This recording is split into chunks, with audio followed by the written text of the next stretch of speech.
I want to turn our attention to an email that came in a while back, which got me to thinking about the general subject behind this email, and that is, hang on, sexually surprising our partners. Now, I say this because I've been seeing this quite a bit over the last few years, where one of the partners in a relationship, unhappy because of the lack of sexual heat between them usually, decides to suddenly spring some fantasy or secretly held sexual desire upon their lovers without any real warning, notice, or build-up.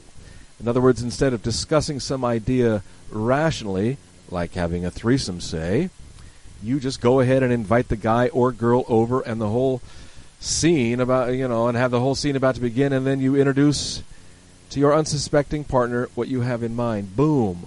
Almost forcing them to comply and participate in whatever you have in mind. Now, to me, and I understand the temptations involved in wanting to try new things with your partner, I do, folks.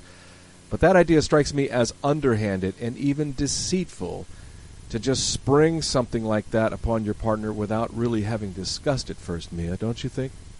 Well, of course, it's the same. Well, what do you think, your partner is just a toy that you're going to be worried about satisfying your desires and bring an extra toy in so you can see what happens when experiment without conversation? Yeah.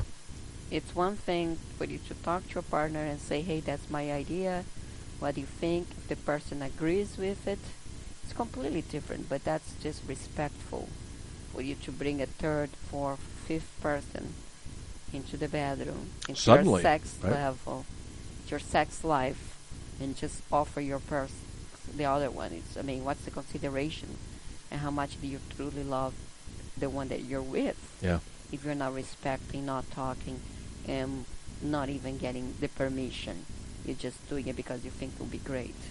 That's very selfish. It is. And it's indulging yourself, and it can lead to dangerous things to happen. I absolutely agree with you, and I'm no prude, but I am an ethical person, and I'm seeing this kind of unethical, deceitful behavior mostly on the part of guys. And I think because of the internet porn access and all the fantasies which are being thrown about, it just strikes me that guys want to try this stuff, well, and they're not really. Our life is very empty nowadays. If you think about it, what do you look forward to? There is no more mountains to climb. There is your cell phone and new pictures for you to look at it every day. Yeah. So instead of you looking your surroundings, taking a deep breath, going for a hike, cooking, working hard, you open the phone and you see all this imagery, and it's so easy to get lost. If you're not a person that know how to lead with your temptations, you don't know how to control your temptations, how easy it is for you to open a page and suddenly, and of course sex is one of the greatest of few pleasures that we kind of have in life now. Because people are not thinking, I'm going to be an honorable person, I want to be a hero, I want to be a great fireman, I want to save lives, I want to be a great athlete. What are we thinking? I need to satisfy myself. I want to have the new car, I want to have the best butt, the woman with the best butt and breasts around me, and I want to use it as much as I can, and I want to have all this pleasure because in one sense it's easy, it's readily, and it's available, and people are willing to do anything because we are not doing things like we used to be. Number one, who cooks anymore? Nobody, because if you spend all day cooking, you're not going to want to have a ton of affairs.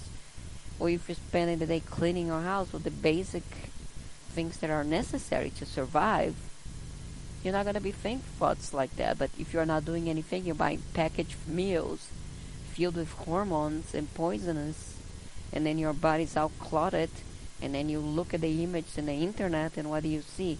Nothing but beautiful body offer themselves to you, and you think, oh, they want me. Oh, it'll be so easy. And then you start writing to your girl, she'll agree because everybody thinks, oh, the next guy I'll meet, I'll be in love. And boom, you're there for a huge surprise, which has nothing to do with love or pleasure. It has just to do with your mind and your fantasies and your selfishness. You got it. Wow. Speak about all of that.